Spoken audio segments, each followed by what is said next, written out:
নমস্কার বন্ধুরা, আজকের ভিডিওতে আপনাদের সঙ্গে শেয়ার করব সুপ্রিম কোর্টে মোস্ট অ্যাওয়েটেড যে টেট কেসের রিভিউ পিটিশনস তার হিয়ারিং এখনও কেন হচ্ছে না, কেন এই অস্বাভাবিক দেরি হচ্ছে এবং এই যে দেরি হওয়ার জন্য যে কি ফলশ্রুতি হতে পারে এবং যে রিভিউ পিটিশনে ডিফেক্টস রয়েছে, কোন কোন ইম্পর্টেন্ট রাজ্যের যে রিভিউ পিটিশন সেখানে ডিফেক্ট রয়েছে সেই তথ্য আপনাদের সঙ্গে শেয়ার করব।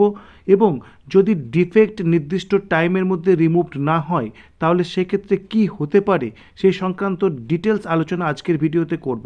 সুতরাং যেটি সবার প্রশ্ন, রিভিউ পিটিশনের হিয়ারিং কবে হবে, এই হচ্ছে মূল প্রশ্ন। তার উত্তর খোঁজার চেষ্টাই করব আজকের ভিডিওতে। তো চলুন শুরু করা যাক আজকের ভিডিও। প্রথমে আপনাদের সঙ্গে শেয়ার করব, দেখুন 35টি বা তার বেশি কিন্তু টোটাল রিভিউ পিটিশনস এবং এমএ কিন্তু ফাইলড হয়ে গেছে এবং সেগুলি পেন্ডিং রয়েছে। তার মধ্যে মোস্ট ইম্পর্ট্যান্ট হচ্ছে যেগুলি রাজ্য হিসেবে যে রিভিউ পিটিশনসগুলো ফাইল করা হয়েছে। তো এই রাজ্য হিসেবে যে রিভিউ পিটিশনসগুলো ফাইল করা হয়েছে, আপনারা জানেন স্টেট অফ উত্তরপ্রদেশ তারা কিন্তু সর্বপ্রথম রিভিউ পিটিশনস ফাইল করেছিল। তাদের রিভিউ পিটিশনের ডিফেক্ট আইডেন্টিফাইড হয়েছিল এবং লেটেস্ট যেটি সেটি হচ্ছে তাদের যে ডিফেক্ট সেটি রিমুভডও হয়ে গেছে। কিন্তু বাকি যে ইম্পর্টেন্ট রাজ্যগুলো রয়েছে যারা রিভিউ পিটিশনস ফাইল করেছে তাদের কি খবর সেটি আগে আমরা দেখে নেব। প্রথমে আপনারা দেখতে পাচ্ছেন স্টেট অফ অন্ধ্রপ্রদেশ। দেখুন স্টেট অফ অন্ধ্রপ্রদেশের ক্ষেত্রে রয়েছে cases under defect list valid for 90 days, অর্থাৎ এটি কিন্তু ডিফেক্ট এখনও দূর হয়নি এই যে রিভিউ পিটিশনস তার। নেক্সট আপনারা দেখুন স্টেট অফ কেরালা সর্বশেষ রিভিউ পিটিশনস ফাইল করেছে স্টেট অফ কেরালা। তো সেখানেও কিন্তু রিভিউ পিটিশনের ক্ষেত্রে ডিফেক্ট লক্ষ্য করা গেছে, যদিও ডিফেক্ট মানে খুব মেজর কিছু নয়, মাইনর কিছুই ডিফেক্ট, কিন্তু সেটি রিমুভ করতে হয় এবং অ্যাডভোকেট অন রেকর্ড যারা রয়েছেন তাদের কাছে মেল যায় এবং তাদের কাছে ইন্টিমেশন যায়, তারা কিন্তু এইগুলিকে রেকটিফাই করে কিন্তু এই যে ডিফেক্ট সেটি রিমুভ করার দায়িত্ব তাদের। সেটি কিন্তু এখনও হয়ে ওঠেনি স্টেট অফ কেরালার ক্ষেত্রেও। দেখুন এটি 2026 সালে ফাইল করা একমাত্র স্টেট হিসেবে রিভিউ পিটিশনস, তো সেটিও কিন্তু ডিফেক্ট লিস্টে রয়েছে। তারপরে আপনারা দেখুন স্টেট অফ ওয়েস্ট বেঙ্গল, এখানেও কিন্তু দেখতে পাচ্ছি এটিও রয়েছে cases under defect list valid for 90 days, অর্থাৎ এরও ডিফেক্ট কিন্তু রিমুভড হয়নি। এরপরে আপনাদের দেখাতে চলেছি, দেখুন স্টেট অফ উত্তরাখণ্ড, এও কিন্তু যে ডিফেক্ট লিস্টে রয়েছে, অর্থাৎ এরও কিন্তু রিমুভড হয়নি যে ডিফেক্ট রয়েছে। তো নেক্সট আপনারা দেখুন স্টেট অফ তেলেঙ্গানা, তো এখানেও কিন্তু দেখা যাচ্ছে cases under defect list valid for 90 days, অর্থাৎ এখানেও কিন্তু ডিফেক্ট রিমুভড হয়নি। এই যে গুরুত্বপূর্ণ আপনারা স্টেটগুলো দেখলেন, তাদের ডিফেক্ট যাতে খুব দ্রুত রিমুভড হয় সেই জন্য শিক্ষক বা শিক্ষক সংগঠনের পক্ষ থেকে কিন্তু প্রয়োজনীয় পদক্ষেপ বা তদবির করা একান্ত প্রয়োজন বলে মনে করি। তো এবার আপনাদের সঙ্গে শেয়ার করব কি হতে পারে এই ডিফেক্ট যদি রিমুভ না হয়।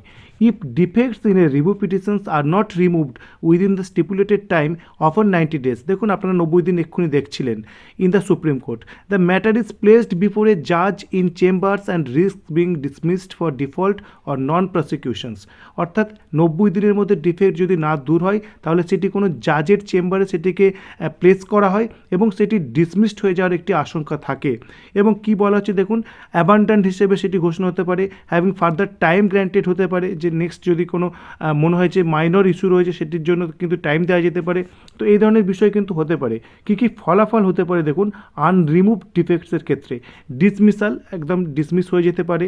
তারপর হচ্ছে লিস্টিং বিফোরে জাজ, একটি জাজের কাছে ব্যাপারটি কিন্তু লিস্টেড হয়ে যেতে পারে।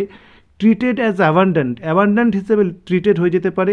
এবং এক্ষেত্রে দেখুন মোস্ট ইম্পর্টেন্ট যেটি, ইন্টারলোকেটেড অ্যাপ্লিকেশনস ফাইল করতে পারে অপোজিং পার্টি, যে কেন এই ডিফেক্ট দূর করতে এত সময় লাগছে, সুতরাং এটিকে ডিসমিস করে দেওয়া হোক, এই ভয়ও কিন্তু থেকে যায়।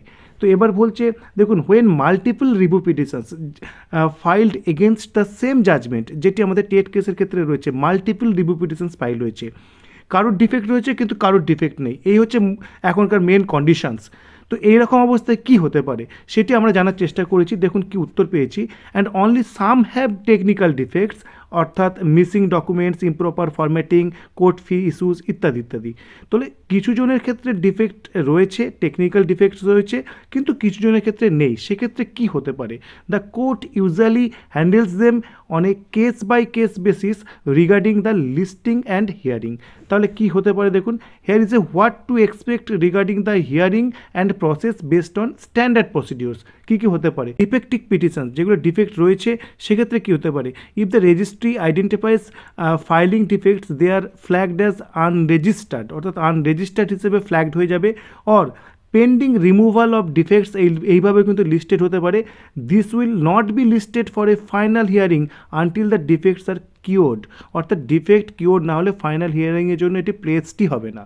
এবং যার মধ্যে রয়েছে নন ডিফেক্টিভ, যেগুলো ডিফেক্ট নেই, সেক্ষেত্রে কী হবে? Review petitions that are properly filed will proceed through the standard generally chamber based circulations process, অর্থাৎ চেম্বার বেসড যে প্রসেস রিভিউ পিটিশন সেখানে কিন্তু সার্কুলেট হবে, অর্থাৎ যেগুলি ডিফেক্ট নেই সেগুলি কিন্তু ধর্তব্যের মধ্যে আসবে। তারপরে হিয়ারিং টুগেদার হতে পারে।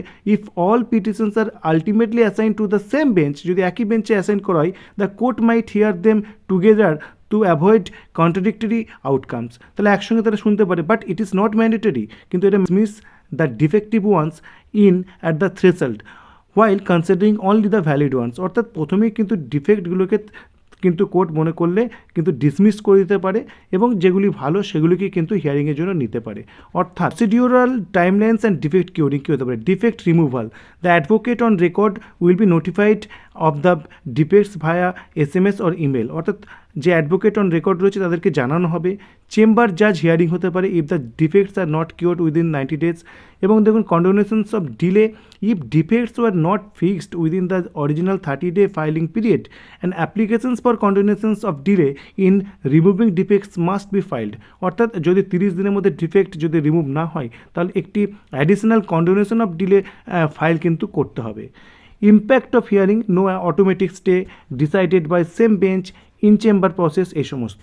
তাহলে এক কথায় আমরা যেটি বুঝলাম যে যদি নির্দিষ্ট টাইমের পরেও, অর্থাৎ 90 দিনের পরেও যদি এর ডিফেক্ট রিমুভ না হয় তাহলে কিন্তু কোর্ট সেগুলিকে ডিসমিস করে দিতে পারে এবং সেগুলি কোনো একটি জাজের কাছে প্লেস হতে পারে। কিছু ডিফেক্টিভ, কিছু নন ডিফেক্টিভ থাকে, তাহলে ডিফেক্টিভগুলো বাদ দিয়ে নন ডিফেক্টিভগুলো কিন্তু কনসিডারেশন বা হিয়ারিংয়ের ক্ষেত্রে কিন্তু জাজের কাছে সেন্ট হতে পারে এবং জাজ কিন্তু যেগুলি ডিফেক্ট নেই সেগুলি কিন্তু হিয়ারিং করতে পারেন বা সেগুলির ভিত্তিতে কিন্তু রায়দান করতে পারেন। কিন্তু এটি মোটেও কাম্য নয় যে রিভিউ পিটিশনস ফাইল হয়েছে 90 দিন পার হয়ে যাবে কিন্তু তার ডিফেক্ট কিওর হবে না। তো সুতরাং খুব দ্রুতই কিন্তু যে সমস্ত রিভিউ পিটিশনের ডিফেক্ট আইডেন্টিফাইড হয়েছে কিন্তু তার ডিফেক্ট কিওর করা বা রিমুভ করা খুবই প্রয়োজন। এ বিষয়ে সংশ্লিষ্ট সকলের কিন্তু সহযোগিতা এবং যে প্রয়োজনীয় পদক্ষেপ নেওয়া সেটি কিন্তু করা প্রয়োজন এবং শিক্ষক শিক্ষিকা এবং শিক্ষক সংগঠনেরও ক্ষেত্রে ভূমিকা রয়েছে, আবারও স্মরণ করিয়ে দিই। তো সুতরাং এ বিষয়ে প্রয়োজনীয় পদক্ষেপের অপেক্ষায় আমরা রয়েছি। তো আপাতত এটুকুই। পরবর্তী আপডেটের জন্য চ্যানেলটি অবশ্যই সাবস্ক্রাইব করুন এবং ভিডিওটি ভালো লাগলে লাইক, কমেন্ট এবং শেয়ার করুন। ধন্যবাদ।